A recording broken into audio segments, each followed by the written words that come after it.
holidays here now. You've probably got company coming your way. Why not set them up with a taco bar? That's what we're going to be making today with Gina Sunderland of Manitoba Chicken. Gina, I just love this idea. When you're like tacos, I'm like, oh, holidays, tacos, but I love it. My kid loves...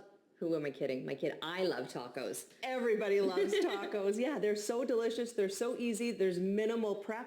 Our new chicken street tacos are one of our top favorite recipes. We have all kinds of great brand new recipes on manitobachicken.ca, but certainly this is one of my favorites. And you're right, everybody loves tacos, and these tacos are just elevated that little bit because we have a secret special ingredient to introduce everyone to. I'm excited about this because I had like just a little taste and it just took me right to Mexico. It was exactly the flavor that you get when you're traveling. So tell us about this. Right, when you go to those little taco trucks, this is the secret ingredient to get that flavor. It's something called achiote paste. So it comes in a little box like this. It is a paste, and I like to chop it up so that you can mix your other marinade ingredients in really easily.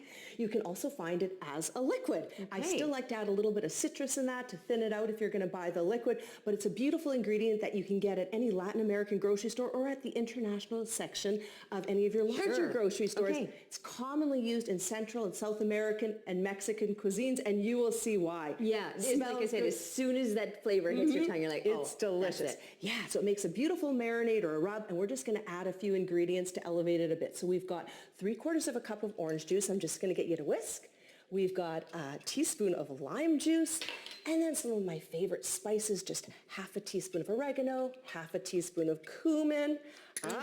And something that I love to add is just half a teaspoon of cinnamon. Interesting. And a little bit of salt. Okay.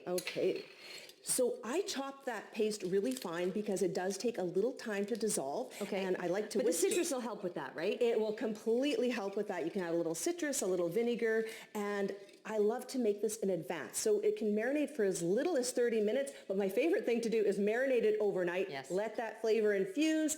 The next day you just simply grill or bake or saute your chicken. We're going to again use those tender chicken thighs, one of our favorite cuts, skinless, boneless chicken thighs. Excellent. So we'll give this time to marinate. We'll mix it all in. We will. Stick that in the fridge and off to the side. Pretend I mixed it better than that. We're running out of time. Let's get to the slaw because this is kind of an important part of it. Yes, and it's very easy. So Terry, we're just going to make a quick creamy slaw dressing, half a cup of mayo, a tablespoon of fresh lime juice, whisk together, 5-bag coleslaw, save yourself the work. The next day, you've got your beautifully marinated chicken, and then you can just have all your other beautiful taco fixings, lime wedges, avocado, chopped onions, salsa, sour cream. The sky is the limit. It looks delicious. Honestly, I could dive right in. I could eat tacos for days, for years. So me too. Why not for the holidays too? Why not? So easy to host a taco bar. Bring your family and friends over and enjoy our Manitoba Chicken Street tacos. Thank you. Happy holidays, Terry. Brought to you by Manitoba Chicken. Discover delicious and nutritious recipes at manitobachicken.ca.